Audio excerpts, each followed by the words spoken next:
بسم اللہ الرحمن الرحیم۔ تمام سامعین کو پرخلوص برا سلام۔ ناظرین، آج کا ہمارا موضوع ہے بنی اسرائیل پر عذاب۔ حضرت داؤد علیہ السلام کی قوم کا بندر بننا۔ بنی اسرائیل کا ایک گروہ شیرالیا میں دریا کے کنارے آباد تھا۔ اللہ تعالیٰ نے اس گروہ کا امتحان لیا اور حکم دیا کہ ہفتے کے دن مچھلیوں کا شکار نہ کرے۔ ادھر مچھلیاں بھی ہفتے کے دن دریا کے کنارے پر آ جاتے اور آگے پیچھے بالکل غائب ہو جاتے، اور ہفتے کو یہ مچھلیاں پکڑنے سے روک دی گئی تھی کیونکہ اللہ تعالیٰ کا حکم تھا۔ مچھلی دریا کے کنارے رہنے والوں کو ویسے بھی مرغوب ہوتی ہے۔ جب کچھ دن ان کو مچھلیاں نہ ملی تو ماہی بے اب کی طرح تڑپنے لگے۔ جب اس حسرت سے بے تاب ہوئے تو آپس میں مشورہ کیا کہ کسی نہ کسی طریقے سے مچھلیاں پکڑی جائے تاکہ آرام پیل سے بھی باز آ جائے اور مچھلیوں کا شکار سے بھی محروم نہ رہے۔ فیصلہ یہ ہوا کہ جمعے کے دن شام کو دریا کے کنارے پر کھڈے کھودے جائے، یعنی چھوٹے چھوٹے دریا، تالاب اور نالیوں سے ان گڈھیوں کو دریا سے ملا دیا جائے۔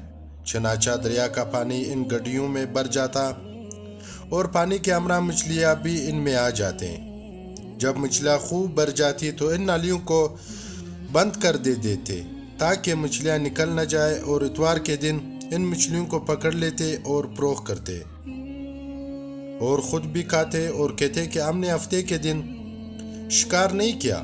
ادھر اللہ تعالیٰ نے بھی ان کو مہلت دی تاکہ باز آ جائے۔ حدیث میں آیا ہے کہ اس شہر کے لوگوں میں اس بدعملی کی بنا پر 3 گروہ ہو گئے۔ ان میں سے تقریباً 12,000 نصیحت کرنے والے تھے، اور ایک جماعت ایسی تھی جو نصیحت کرنے والوں کو کہتی کہ تم ان کو کیوں نصیحت کرتے ہو، ان کو تو خدا نے سنبھالے گا۔ اور جب ان میں سے ایک جماعت نے جو نافرمانی نہیں کرتی تھی نصیحت کرنے والوں سے کہا کہ تم ایسے لوگوں کو کیوں نصیحت کرتے ہو جن کو خدا ہلاک کرنے والا ہے یا ان کو سخت عذاب کرنے والا ہے۔ دوسری جگہ ہے، تمہاری رب کی روبرو اپنی ذمہ داری سے سرگردوش ہو سکے اور اس توقع پر بھی کہ شاید یہ باز آ جائے۔ اور حضرت داؤد علیہ السلام کی بددعا منع کرنے والوں نے حق امر بالمعروف و نہی عن المنکر ادا کر لیا، یہاں تک کہ انہوں نے اپنے اور اس بدذات گروہ کے درمیان ایک دیوار کھینچ لی تھی، اور اپنے کسی کو ان کے پاس نہیں جانے دیتے اور نہ ان میں سے کسی کو اپنے پاس آنے دیتے۔ یہ تقریباً 70,000 افراد تھے جو اس گناہ اور جرم عظیم میں مبتلا تھے۔ چونکہ اللہ تعالیٰ نے بھی ان کو مہلت دی ہوئی تھی، اس لیے یہ اس کام کو حلال سمجھتے تھے۔ کہتے کہ 40 یا 70 برس تک وہ اس نافرمانی پر قائم رہے، یہاں تک کہ حضرت داؤد علیہ السلام کی نبوت اور خلافت کا زمانہ آ پہنچا۔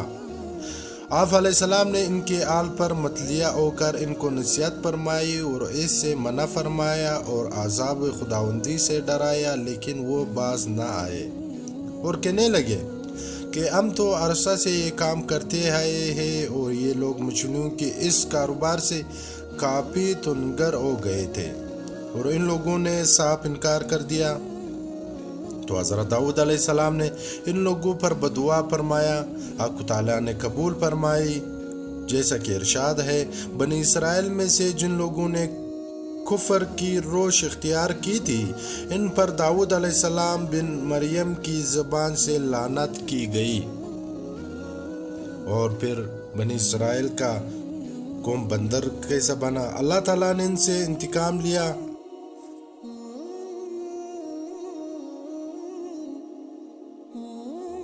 اور پھر جب وہ بڑھنے لگے اس کام میں جس سے وہ رکے گئے تھے تو ہم نے ان سے کہا کہ ذلیل بندر بن جاؤ۔ تفسیر عزیزی میں مذکورہ ہے کہ مچھلیوں کا گوشت ان کے پیٹ میں فاسد ہوا اور ایک دم ان کی کال نے بندروں کا کال کا اور شکلوں نے بندروں کی شکل کا روپ دھار لیا۔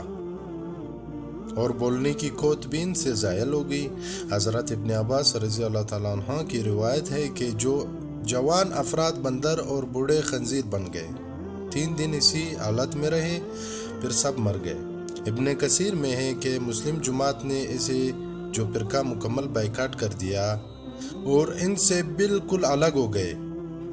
بستی کے درمیان ایک دیوار کھینچ لی اور اپنے آنے جانے کے لیے ایک دروازہ رکھا۔ اس پر بھی ایک مدت اس طرح گزر گئی۔ ایک دن جب مسلمان صبح کو جاگے تو دیکھا کہ کافی دن چڑھ گیا، لیکن ان لوگوں کی ابھی دروازے بند ہے اور نہ ہی ان کی آوازیں آ رہی ہے۔ یہ لوگ متحر تھے کہ آج کیا بات ہے۔ آخر جب کافی دیر گزر گئی تو لوگوں نے دیوار پر چڑھ کر دیکھا تو وہاں عجیب منظر نظر آیا۔ دیکھا کہ وہ تمام لوگ ماما عورتوں اور بچوں کے بندر بن گئے۔ ان کے گھر جو راتوں کو بند تھی اسی طرح بند ہے، اور وہ کل انسان اور آج بندروں کی صورت میں ہے، جن کی دمیں نکلی ہوئی ہے، بچے چھوٹے بندروں کی شکل میں، مرد بڑے بندروں کی شکل میں، اور عورتیں بندریا بنی ہوئی ہے۔ ہر ایک پہچانا جاتا ہے کہ یہ پلا مرد ہے، یہ پلا عورت ہے اور یہ پلا بچہ ہے۔ ان کے کپڑوں سے ان کی ہر ایک پہچانا جاتا ہے کہ آسمانی آواز آئی کہ تم بندر بن جاؤ، چنانچہ سب کے سب بندر بن گئے۔ اور جو لوگ انہیں اس مقربہ علیہ سے رکتے تھے اب وہ آئے اور کہنے لگے کہ دیکھو کہ ہم پہلے ہی تمہیں نہیں رکتے تھے، تو وہ سر ہلاتے کہ ہاں۔ حضرت ابن عباس رضی اللہ تعالیٰ عنہ فرماتے ہیں کہ جوان بندر بن گئے تھے اور بوڑھے سور بن گئے، یعنی خنزیر بن گئے تھے۔ آپ فرماتے ہیں کہ تھوڑی مدت میں وہ سب ہلاک ہو گئے اور ان کی نسل نہیں ہوئی۔ یہ سب 3 دن میں یوں ہی ناک رگڑتے رگڑتے مر گئے۔